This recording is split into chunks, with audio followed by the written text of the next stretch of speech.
Neguinho, bom galera, tá entrando no ar a nossa primeira / segunda edição desta sexta-feira, sextou, miserável, como sempre, com muitas informações, então já chega, ó, deixando o dedo no like no começo do vídeo que me ajuda bastante. Quem for novo no canal, por favor, já se inscreva, ativa o sininho das notificações e, claro, sigam minha conta pessoal no Instagram.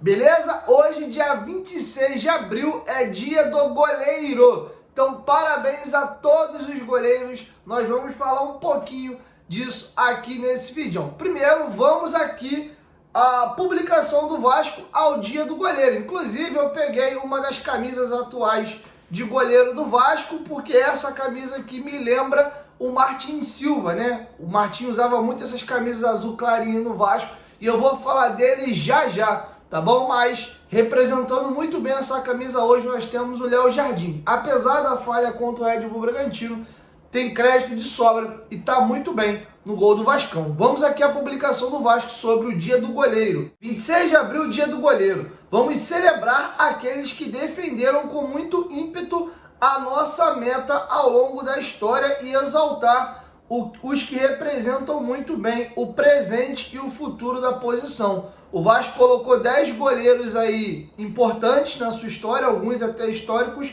e os 4 goleiros da atual temporada. Léo Jardim, Kehler, Felipe Gabriel e Pablo. São os 4 goleiros hoje do profissional. E o Vasco fez uma publicação também falando de 10 goleiros que o Vasco classifica como históricos. O dia do goleiro é comemorado nesse dia 26 e não há como celebrar essa data no Vasco da Gama sem relembrar os grandes nomes que vestiram a camisa 1 dos Gigantes da Colina. E aí na primeira foto vocês têm o Nelson da Conceição, que era o goleiro lá dos camisas negras, inclusive o Vasco tem uma camisa de goleiro branca com a bola alta, com a cruz de Cristo e a logo da capa em dourado lindíssima, que inclusive vira e mexe eu gravo com ela para vocês aqui no canal, e chegou a reposição dela na loja da Gigantes da Colina Recreio. Temos o Barbosa, que é considerado por muitos o maior goleiro da história do Clube de Regatas Vasco da Gama, e o Jaguaré, um goleiro importante do Vasco de anos mais antigos.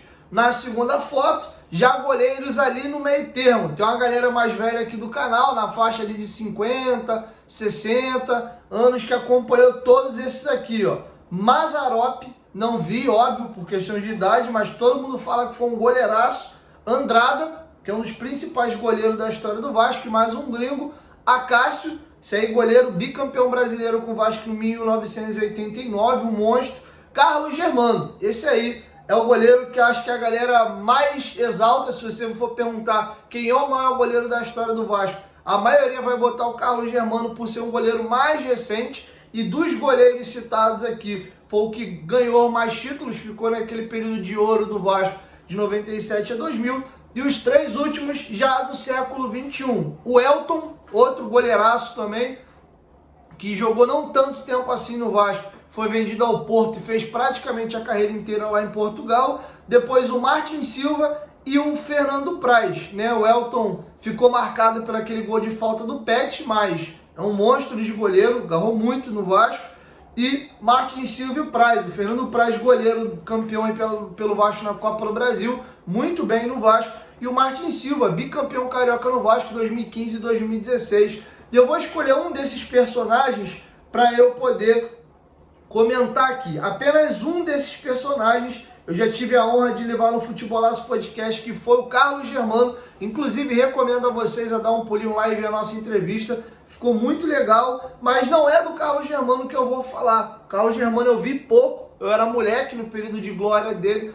Quero falar de um goleiro da minha geração e eu tô com essa camisa azul clarinha aqui de propósito. Martin Silva. Cara, o Martin Silva, ele representa muita coisa para minha geração. Ele é o grande goleiro do Vasco no período aí da pior fase da história do Clube de Regatas Vasco da Gama. Vai ter algumas pessoas que vai pesar um pouco mais o Fernando Praz pelo título da Copa do Brasil, mas o Martin tem um simbolismo para mim muito grande, porque ele foi o cara que nunca nos abandonou no nosso maior momento de dificuldade. O Martin, goleiro de seleção uruguaia, jogou Copa do Mundo, inclusive, quanto goleiro do Vasco, e várias vezes ele era convocado para a seleção uruguaia, ele era reserva do Muslera à época, e ele pedia desconvocação, porque o Vasco ia estar num jogo importante e o Martin Silva faria uma falta muito grande, a gente não tinha um goleiro à altura dele para substituí-lo quando ele era convocado, e o Vasco sempre naquela questão ali de lutar contra a queda na segunda divisão. Ele chega para a Série B de 14 e eu estava em São Januário. Eu lembro de uma coisa muito emblemática. O ano de 2013 machucou tanto a torcida do Vasco. O Vasco foi rebaixado por causa de goleiro naquela temporada. A quantidade de erro foi surreal. Michel Alves, Alessandro e Diogo Silva, que eu lembro da estreia do Martin Silva em São Januário. A torcida do Vasco aplaudia ele até quando ele batia tiro de meta, de forma sarcástica aos goleiros da temporada anterior, como se ele nem tiro de meta os outros goleiros sabiam bater, então era uma forma de ironia. Lembra de vir uma bola boba assim, que o Martin Silva sozinho só pegava a bola, a galera, bem no início da temporada, mas calhou que ele não precisou do sarcasmo para ser aplaudido, porque ele foi um monstro de goleiro no Vasco. Não foi campeão carioca em 14 por causa de um assalto de arbitragem, aquele gol impedido do Márcio Araújo no final. 15 e 16 ele foi campeão carioca com o Vasco. Jogou a Série B de 14, jogou a Série A de 15, caiu, voltou com o Vasco em 16, ficou em 17, e, salvo engano, em 18 ele perde a titularidade para o Fernando Miguel no decorrer do campeonato. Ele realmente começou a ter algumas falhas consecutivas, tinha o salário mais alto do elenco do Vasco, alguns medalhões aí já estavam saindo, o Nenê tinha acabado de sair bem no início do ano, e o Vasco achou melhor oportunizar o Fernando Miguel e abrir margem na folha salarial aí. O Vasco já tinha problema de salários atrasados naquela época, tá? Então, aproveitando a data, tá um relato meu, do Diego aqui, sobre o Martin Silva. Então, desses goleiros aí, é o meu favorito, apesar do Fernando Praz ter dado o título mais importante da minha geração, que foi a Copa do Brasil de 2011. Mas nós temos vascaínos aqui de todas as gerações, quero te ouvir. Deixa aqui embaixo nos comentários qual é o seu goleiro favorito e deixa uma lembrança aí o porquê que você tem esse goleiro. Mas se quiser comentar sobre cada um dos goleiros aí ou algum goleiro específico, e aí eu faço vou levantar uma bola quicando aqui para vocês. O Léo Jardim tá muito bem no Vasco, sua segunda temporada no nosso gol. Vocês acham que o Martin Silva tem condição de entrar nessa lista aí para fechar em 10? Ele consegue tomar a vaga de alguns? Os goleiros mais antigos não vão mexer. Mas falando aí de Martin Silva e Fernando Praz, será que dá para ele tomar a vaguinha de alguém e entrar num top 10? Eu acho que o Léo Jardim tem condição sim, vai depender do que ele vai conquistar ou não com a camisa do Vasco, quanto tempo ele vai jogar aqui. Beleza? Tá feito o registro e um breve comentário. Olho no Felipe Gabriel, nosso quarto goleiro. Esse moleque é um monstro, goleiro de seleção brasileira de base, filho do zagueiro, ex-zagueiro, né? Já tá aposentado, Luiz Alberto, jogou no Flamengo, Fluminense, vice-campeão da Libertadores pelo Flu. Muito bom goleiro e olho nesse moleque aí. Inclusive o Vasco subiu uma matéria bem legal sobre goleiros lá na Vasco TV. E agora dando uma pincelada, já que a gente está falando de goleiros, o Vasco está com a sua nova camisa de goleiro nesse verde musgo, lembrando aquelas camisas do Carlos Germano. O Léo Jardim vai estrear essa camisa amanhã contra a equipe do Criciúma e a pré-venda dela já tá rolando na loja das Gigantes da Colina Recreio, tá? Tá passando para vocês aí na tela o Instagram deles, sigam eles lá e também o número de WhatsApp. Não esqueça de dizer que você veio do canal Futebolaço, usando o cupom promocional Futebolaco15, você ganha 15% de desconto em vários produtos selecionados na loja, tá? Tem muita coisa em promoção nesse momento e ó, vai voar a venda dessa camisa. Já garante a tua compra agora na pré-venda para você recebê-la. A previsão tá que a camisa vai começar a vender já na semana que vem, mas a gente sabe como infelizmente às vezes acaba atrasando a entrega da capa aos lojistas, mas a previsão é que essa camisa seja vendida já na semana que vem, tá? Mas essa camisa é lindíssima que eu tô usando aqui, ó, azul clarinho, a roxa, né, e a camisa de jogo, qualquer camisa do Vasco, você pode adquirir na loja Gigantes da Colina Recreio. Não esqueça de seguir eles nas redes sociais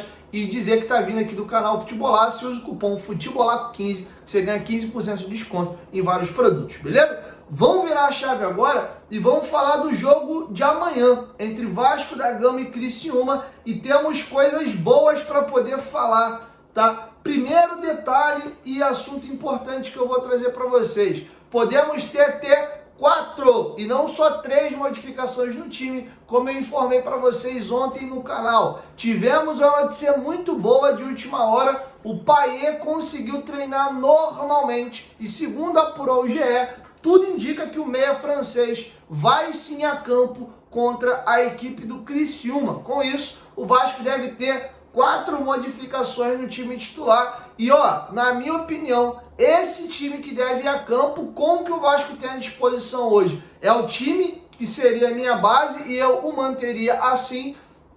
E só não estaria o time ideal, porque nós ainda não temos o Jair e o Paulinho. Ainda assim, desses dois, eu acho que só um entraria no time titular, e seria o Paulinho, tá bom? Vamos aqui agora a provável escalação do Vasco da Gama. Léo Jardim no gol, Paulo Henrique na lateral direita, Medel retorna à zaga ao lado do Léo, na lateral esquerda, Lucas Piton. 2 volantes aqui atuando, um ao lado do outro, Hugo Moura e Sforza. E aí vamos para um 4-2-3-1, uma linha de 3 com o Payet centralizado, aberto pela esquerda o David, aberto pela direita o Ryan, e no comando do ataque Pablo Verrete. Precisamos falar de Ryan. O Ryan, nesse Campeonato Brasileiro, após 3 rodadas, tem 141 minutos em campo. O jogador tem 6 finalizações contra a equipe do Grêmio. Ele entrou, até irritou um pouquinho o Verrete, que toda bola que vinha ele queimava no gol, até perdeu uma oportunidade que ele não costuma perder. E tivemos uma mudança grande. Se vocês observarem, no início do ano, o Ryan foi titular já bem nos 3 primeiros jogos do Vasco no estadual. Os 2 jogos do Expressinho e também o primeiro jogo do time mesclado, né? O Vasco começou o primeiro tempo com um time alternativo. O Ryan até faz um gol contra o Madureira em São Januário, num passe de letra do Payet. O Payet entra na segunda etapa junto com o David, mas ele vinha jogando de centroavante, camisa 9. Quando o Verrete não jogava, ele atuava ali. E agora o Ryan foi colocado na posição que ele é utilizado na base. O Ryan na base é ponta direita, o centroavante da base do Vasco, do Sub-20, ali do Sub-17, quando eles jogavam juntos, era o GB, tá? Então o Ryan tá jogando de fato na sua posição original. E o Ryan começou a melhorar. Ele tá chamando muito atenção nos treinamentos. E a principal crítica que o Ramon Dias tinha no jogo do Ryan é a questão do posicionamento defensivo e a recomposição dele. Ele é um jogador muito mais atacante do que defensor. Se ele quer realmente ser um ponta, desculpa a redundância, de ponta, de primeira prateleira, e ser um jogador grande, ele tem sim a obrigação de ser um cara combativo e marcador. Não existe mais ponta hoje que só ataque ou que só defenda. Você tem que fazer as duas coisas. O Gabriel Peck é um exemplo disso. Ele era até mais elogiado às vezes pela recomposição e a marcação, e a galera achava que ele deixava um pouquinho a desejar na parte ofensiva, mas essa parte defensiva do Peck beirava a perfeição. E o Ryan tem dado muito volume e qualidade no terço final, apesar de ter perdido um gol bobo contra o Fluminense, mas deixa muito a desejar. Volta meio que trotando ali pelo lado, não consegue ser muito combativo. E é isso que o Ramon Dias está cobrando e está exigindo dele, tá bom? E vamos voltar naquela cobrança formal que fez o Josh Wander na reunião com a comissão técnica na sexta-feira, na véspera da estreia contra o Grêmio no Brasileirão. Surtiu efeito. Se a gente for observar, o Ryan passou a jogar e foi um pedido do Josh Wander que os meninos fossem mais utilizados. O Sforza, que o tempo inteiro foi reserva com o Vasco no Campeonato Carioca, desde a estreia do Brasileiro, tem sido titular e tomou conta da posição. Aí a questão de se merecidamente ou não, aí a opinião fica para vocês aqui embaixo nos comentários. E mesmo com a chegada do Hugo Moura, ele deve jogar ao lado do Hugo num primeiro momento e não um ou outro. Então, desde o pedido aí do Josh Wander, 2 jovens aí ganharam mais oportunidades no time titular, Sforza e Ryan, e sendo oportunizados agora o JP e também o Eric Marcos, tá bom? Então essas são as atualizações que eu tenho para trazer para vocês sobre a partida de amanhã. Novo uniforme de goleiro vai ser utilizado amanhã, o verde tá lindo, pede de Alteu lá na Gigante da Colina Recreio. 4 mudanças no time titular: Medel, Payet, Ryan. Ô Jesus, tá faltando aqui alguém. Medel, Payet, Ryan, me deu branco, são 4. Fugiu aqui. Tem mais alguém aqui? Ah, e Hugo Moura. E Hugo Moura, tá? E expliquei para vocês um pouquinho a situação aí do Ryan, beleza? Então é isso, assim a gente vai encerrando a nossa primeira/segunda, né? Porque eu fiz um vídeo já depois de meia-noite. Depois de meia-noite já era sexta-feira, né? Então, enfim, escolhe aí se é a primeira ou a segunda edição, mas eu ainda volto hoje à noite com o nosso segundo/terceiro vídeo do dia, tá bom? Então é isso. 1, 2, 3, futebolaço, tamo junto, família. E logo mais eu volto com a nossa segunda/terceira edição. Tamo junto!